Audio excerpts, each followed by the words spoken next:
প্রিয় ইসলামী ভাইরা, পবিত্র কোরআনে আল্লাহ সুবহানাহু ওয়া তাআলা ৮২ বার বলেছেন ওয়াকিমুস সালাত, নামাজ কায়েম করার জন্য। তো নামাজটা হলো সর্বশ্রেষ্ঠ ইবাদত এবং আল্লাহ সুবহানাহু ওয়া তাআলা যেতগুলো হুকুম দিয়েছেন, যেহেতু ৮২ বার আমাদেরকে হুকুম দিয়েছেন, তাহলে সেটার মর্যাদা আল্লাহ সুবহানাহু ওয়া তাআলার নিকট অনেক। আমরা যখন নামাজ পড়ব তখন আমাদের চেহারার মধ্যে একটি আল্লাহ সুবহানাহু ওয়া তাআলার নূর আমাদের মধ্যে একটি সৃষ্টি হবে, চেহারাটা নূরান্বিত হয়ে যায়। যারা নামাজি তারা অজু করে, যার কারণে তাদের শরীরটা পবিত্র হয়ে যায়।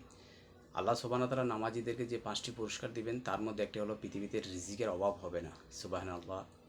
দ্বিতীয়ত হতো যে আমরা যখন কবরে যখন আমাদেরকে শায়িত করে আসবেন, কবরের মধ্যে আযাব রহিয়াছে, ভয়াবহ আযাব।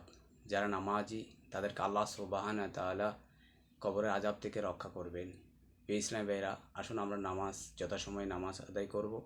যে আমরা যদি নামাজ আদায় করতে পারি তাহলে আমরা কবর আযাব থেকে আমরা রক্ষা পেতে পারবো। তাহলে আমরা নিয়ত করি আমরা আর কখনো নামাজ কাজা করব না ইনশাল্লাহ।